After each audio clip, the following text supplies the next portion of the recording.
Assalamu alaikum, welcome to my blog, Lifestyle Blog by Wahida. Today I'm gonna share how we celebrate our marriage anniversary. I hope আপনাদের খুব ভালো লাগবে। রাত 12টার পর থেকে আমাদের সেলিব্রেশন স্টার্ট হয়ে গিয়েছিল। সবাই আমাদের জন্য দোয়া করবেন যেন আমরা অলওয়েজ এরকম হ্যাপি লাইফ লিড করতে পারি।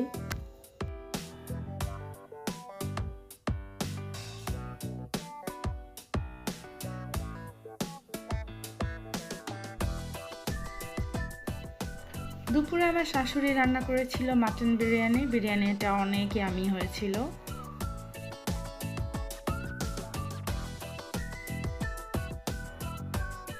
Me and my husband, both we are very foodie and we love to explore new tastes.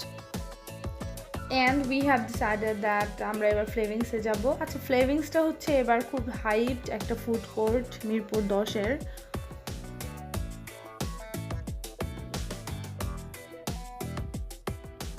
So AJ, we are here at Flavings.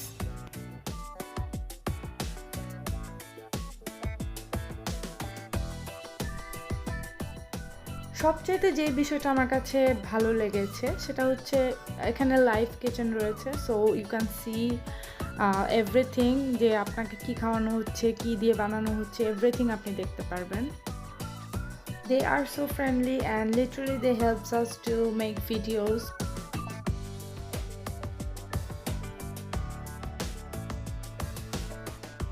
The one thing I want to share যে আমি এখানে কেন এসেছি জানেন, এই যে এতগুলো চিজ দিচ্ছে এই চিজগুলো খাওয়ার জন্যই।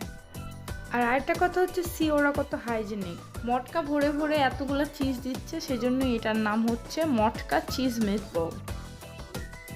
যারা চিজি আইটেম খেতে পছন্দ করেন তারা অবশ্যই ফ্লেভিংসটা ভিজিট করে যাবেন।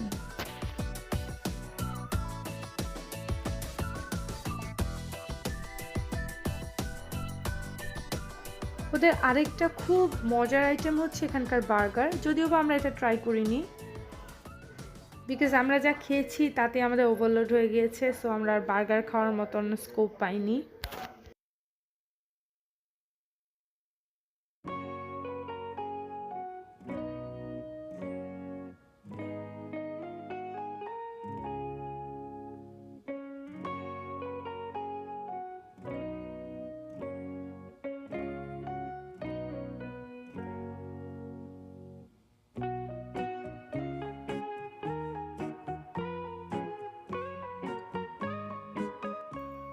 আমরা কিচেনে লাইভ গিয়ে দেখলাম যে how they made food for us, আর খুব ভালো লেগেছিল এটা দেখতে, কারণ অনেক রেস্টুরেন্টেই এই সুযোগটা থাকে না।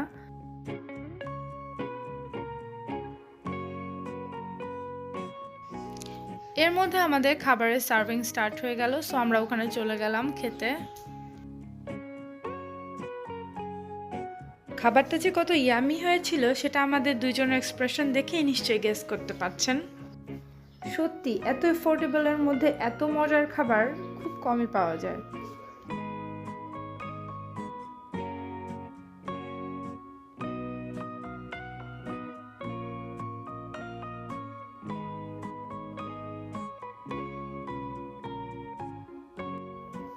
এরপর আমরা ট্রাই করেছিলাম চিজ উইথ পাস্তা, এটাও অনেক মজা লেগেছিল, একদম চিজ দিয়ে ভরপুর ছিল, আর পাস্তাটাও অনেক বেশি টেস্টি ছিল, চিকেন ছিল।